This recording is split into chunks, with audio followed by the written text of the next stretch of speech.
Well, I thought that since we looked at the child brain and the teenage brain, that I'd look at the aging brain. So these are some brain myths. The brain cannot grow new cells. When we were talking about some stem cells, we talked about this term called neurogenesis, and we believe that you may be able to add new cells in the hippocampus.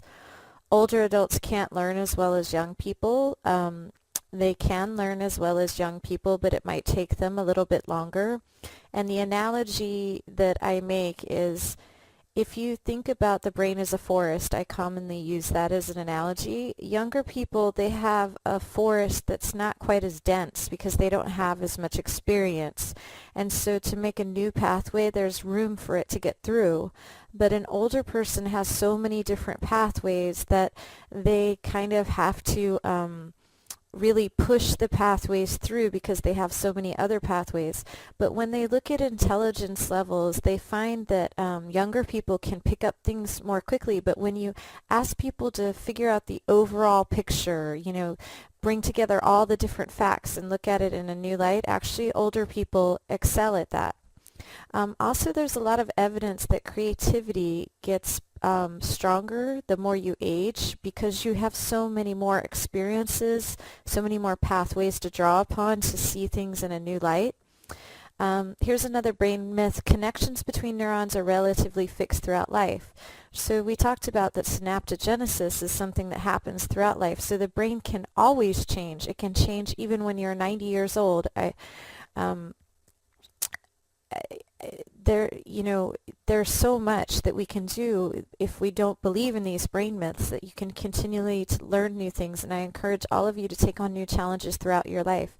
Intelligence is a matter of how many neurons you have and how fast they work. Actually, we haven't teased out exactly what intelligence is. It is true that you lose neurons, and I'm going to show that to you here. Here's an 87-year-old. You're looking at a coronal view, a coronal cut of the brain. And as you can see, yes, you see this black area here? It means that you've had significant neuronal loss. This is a younger brain. So this is the subarachnoid space, is the space around the outside of the brain. As the brain becomes smaller as a result of gradual life loss of brain cells, this area increases in size to fill the space. So I wanted you to see the difference between the two brains. Here you can see the ventricles. So these are the cavities in the brain. So here's a larger ventricle, here's a smaller ventricles of the 27-year-old versus the 87-year-old. So again, it's showing that you have less cells to work with. Here, this is the white matter. So the white matter is the myelin. It's a communication channel for the brain's information processing gray matter. The white matter changes in appearance with ages. The reasons for this is unclear, but it may be related to the normal slowing of the information processing with age.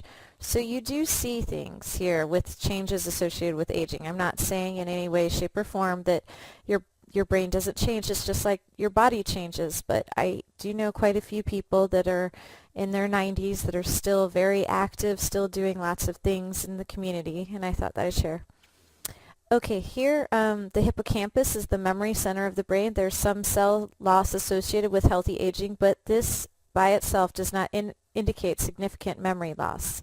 So here's the hippocampus. You can see there's some black there, and here's a young brain. This is what I was trying to tell you with the Alzheimer's. Here's a normal brain, but as you can see here, the holes are getting deeper. You can see like this is filled in nicely here.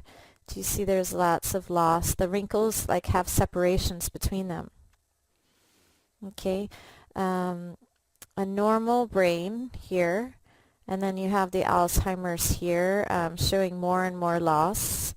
But I told you with the nun study, and I believe you saw it on a video, maybe you haven't, actually you're going to see it on a video, that they found certain people had brains that looked like they were Alzheimer's, but they didn't show the memory deficits. But when they test someone for Alzheimer's, this is what they're looking for. Is there a lot of evidence of loss?